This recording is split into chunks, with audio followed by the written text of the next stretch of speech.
नमस्कार दोस्तों, कैसे हैं आप सब।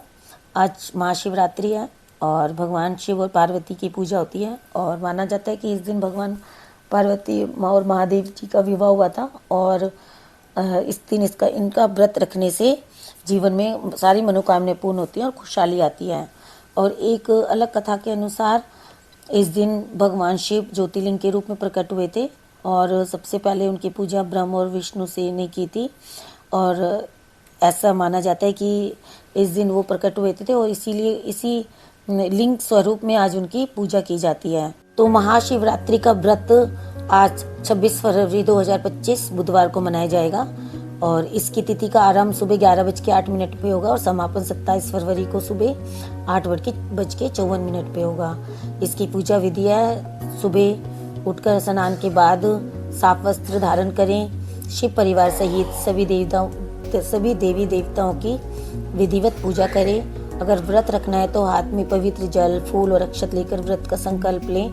फिर संध्या के समय घर में मंदिर में गोधूली वेला में दीपक जलाएं। फिर शिव मंदिर या घर में भगवान शिव का अभिषेक या रुद्राभिषेक करें। भोलेनाथ को बेलपत्र, भांग, मदार, पुष्प, शहद, गंगा जल, धतूरा, अक्षत, चंदन, फल, नैवेद्य आदि अर्पित करें, भोग लगाएं। महाशिवरात्रि व्रत की कथा सुने, फिर घी के दीपक से पूरी श्रद्धा के साथ भगवान शिव की आरती करें।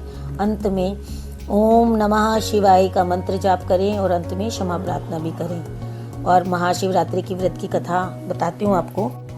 प्राचीन काल में एक शिकारी जानवरों का शिकार करके अपने कुटुंब का पालन पोषण करता था। एक रोज वो जंगल में शिकार के लिए निकला, लेकिन काफी भाग दौड़ करने पे भी उसको कोई शिकार नहीं मिला। तो वो भूख प्यास से व्याकुल होने लगा। शिकार की बाट करते करते वो एक तालाब के किनारे एक बेल का पेड़ था, उसके ऊपर चढ़ गया और वहां बैठ गया। नीचे एक शिवलिंग रखा हुआ था, तो वो बेल पत्रों से ढका हुआ था। शिकारी को इस बात का पता ही नहीं था। तो बैठते बैठे उसने वहां इंतजार करते करते शिकार की वो टहनियों को तोड़ने लगा और संयोग से वो शिवलिंग पर जाके गिर गई। शिकारी शिकार की राह देखता रहा और साथ साथ पेड़ के पत्तों को तोड़ तोड़ कर शिवलिंग पे अर्पित करता रहा। दिन भर भूखे प्यासी शिकारी का व्रत भी हो गया और शिवलिंग पर बेलपत्र भी चढ़ गए, तो अनजाने में ही वो पुण्य का भागी बन गया। रात्रि का जब एक पहर बीत गया तो एक गर्भवती हिरनी तालाब पे पानी पीने आई। शिकारी ने धनुष पर तीर चढ़ाकर जो ही पतंजड़ा चढ़ाई तो हिरनी बोली कि हे शिकारी, मुझे मत मारो, मैं गर्भवती हूँ और जल्दी प्रसव करूंगी। तुम एक साथ दो जीवों की हत्या करोगे, जो ठीक नहीं है। मैं अपने बच्चे को जन्म देके सीधी तुम्हारे पास वापस आ जाऊंगी, तब मुझे मार लेना। शिकारी को लगा कि ये सच बोल रही है और उसने अपना धनुष बाण छोड़ दिया। तो हिरनी चली गई, भाग गई वहां से। उसके बाद फिर एक मृगनी यानी कि हिरनी वहां से निकली। अब शिकारी बहुत खुश हुआ, उसे शिकार मिल गया। उसने फिर से धनुष बाण चढ़ाया तो फिर से हिरनी ने उससे प्रार्थना की, हे शिकारी, अभी मैं थोड़ी देर पहले ही ऋतु से निवृत्त हुई हूँ और कामातुर के लिए विरहिणी हूँ, अपने प्रिय की खोज में भटक रही हूँ। अपने पति से मिलके सीधी मैं तुम्हारे पास आ जाऊंगी। शिकारी ने उसे भी जाने दिया। 2 बार अपने शिकार को उसने स्वयं ही जाने दिया था। तो उसका माथा ठनका, वो चिंता में पड़ गया। रात का आखिरी पहर बीत रहा था, तभी एक और हिरनी अपने बच्चों के साथ उधर से निकली। तो अब शिकारी ने बिना देर करे फिर से धनुष पर तीर चढ़ाया। वह तीर छोड़ने ही वाला था तो फिर हिरनी बोली, हे शिकारी, मैं इन बच्चों को पिता के हवाले करके लौट आऊंगी, तुम मुझे मत मारो। शिकारी हंसा और बोला, सामने आए शिकार को छोड़ दूं? मैं ऐसा मूर्ख नहीं हूँ। पहले भी मैं 2 बार अपने शिकार को खोल चुका हूँ। अब मेरे बच्चे भी तो भूख प्यास से तड़प रहे हैं। उधर हिरनी ने कहा कि जैसे तुम्हें अपने बच्चों की ममता सता रही है, ठीक वैसे ही मुझे भी अपने बच्चों की ममता सता रही है। इसलिए सिर्फ बच्चों को अपने पिता के पास छोड़कर मैं वापस आ जाऊंगी, बस उतनी देर के लिए जीवन दान मांग रही हूँ। शिकारी को बोला कि मैं प्रतिज्ञा करती हूँ कि इनको इनके पिता के पास छोड़कर तुरंत वापस लौटूंगी। अब हिरनी को इस तरह सुन के उसको उसके पर दया आ गई। उसने उसको हिरनी को भी जाने दिया। अब शिकार का था नहीं, वो बैठा रहा पेड़ पे और बेलपत्र तोड़ तोड़ कर नीचे फेंकता रहा। सुबह हो गई जैसे ही सुबह हुई तो एक हष्ट पुष्ट हिरन उसी रास्ते पे आया। तो अब शिकारी ने सोचा कि मैं अब इसका अवश्य शिकार करूंगा।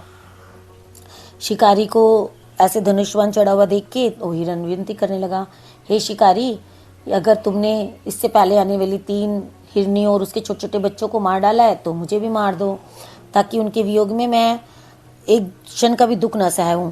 मैं उन तीनों हिरनियों का पति हूँ।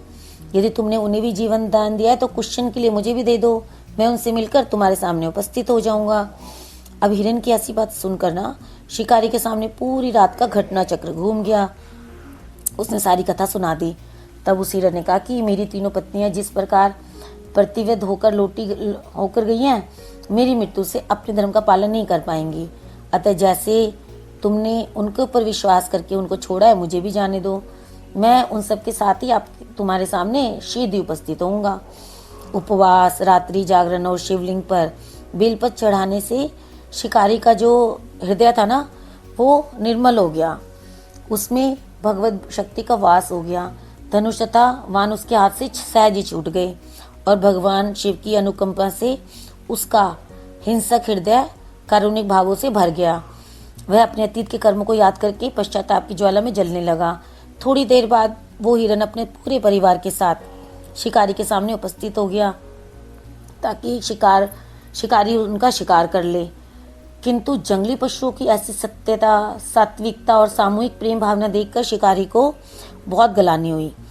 उसकी आंखों से आंसू की झड़ी लग गई और उसने उसको हिरन के परिवार को नहीं मारा और अपने हृदय को जीव हिंसा से हमेशा के लिए हटा लिया और उसका हृदय कोमल और दयालु बन गया। ये सब घटना को देव समाज के लोग देख रहे थे, देवता देख रहे थे इसको। तो उन्होंने ऐसी ये घटना होते ही पुष्प वर्षा की और शिकारी को, हिरन के परिवार को मोक्ष प्राप्त हुआ। अब भगवान शिव की आरती। जय शिव ओंकारा, स्वामी जय शिव ओंकारा, ब्रह्म विष्णु सदा शिव अर्धंगी धारा। ओम जय शिव ओंकारा, एकानन चतुरानन पंचानन राज, स्वामी पंचानन राजे, हंसासन गरुड़ासन विश्वाहन साज। ओम जय शिव ओंकारा, 2 भुज चतुर्भुज 10 भुज ते सोहे, 10 भुज ते सोहे, त्रिगुण रूप रखता त्रिभुवन जन जो मोहे। जय शिव ओंकारा, अक्षमाला वनमाला रुंडमाला धारी, स्वामी रुंडमाला धारी, चंदन मृग मद सोहे भोले शशिधारी। ओम जय शिव ओंकारा, श्वेतंबर पीतंबर बागंबर अंगे, स्वामी बागंबर अंगे, सनकादिक गरुड़ादिक भूतादिक संगे। ओम जय शिव ओंकारा, कर के मध्य कमंडल चक्र त्रिशूल धरता, स्वामी चक्र त्रिशूल धरता, जग करता जग भरता जग संहार करता। ओम जय शिव ओंकारा, ब्रह्म विष्णु सदा शिव जानत अविवेका, स्वामी जानत अविवेका, प्राण वाक्षर के मध्य ये तीनों एका। जय शिव ओंकारा, काशी में विश्वनाथ विराजत नंदी ब्रह्मचारी, स्वामी नंदी ब्रह्मचारी, ने टूटी भोग लगावत महिमा अति भारी। जय शिव ओंकारा, त्रिगुण शिव जी की आरती जो कोई नर गावे, स्वामी जो कोई नर गावे, कहते शिवानंद स्वामी मन मांचित फल पावे। जय शिव ओंकारा, जय बोले शंकर की जय, जय भगवान शिव की जय, हर हर महादेव। तो दोस्तों, ये थी महाशिवरात्रि की व्रत पूजा विधि और उसकी कथा। और आपने कथा कैसे की है, ये व्रत कैसे किया है, मुझे कमेंट करके जरूर बताएं और इसको दूसरों के संग भी शेयर करें। और अगर आपने अभी तक मेरे चैनल को सब्सक्राइब नहीं किया है तो सब्सक्राइब करें, लाइक करें। और मैं भी ऐसे ही हिंदू रीति के व्रत पूजा कथा लेके, त्योहारों को लेके आती रहूँगी। और मैं इस चैनल पे हेल्थ टिप्स भी बताती हूँ कि हमें क्या खाना चाहिए, क्या नहीं खाना चाहिए, कैसे खाना चाहिए और अपनी हेल्थ को कैसे ठीक रख सकते हैं। आप मेरे साथ बने रहिए, मेरे चैनल को सब्सक्राइब करते रहिए ताकि आपको नोटिफिकेशन मिलती रहे। Thank you.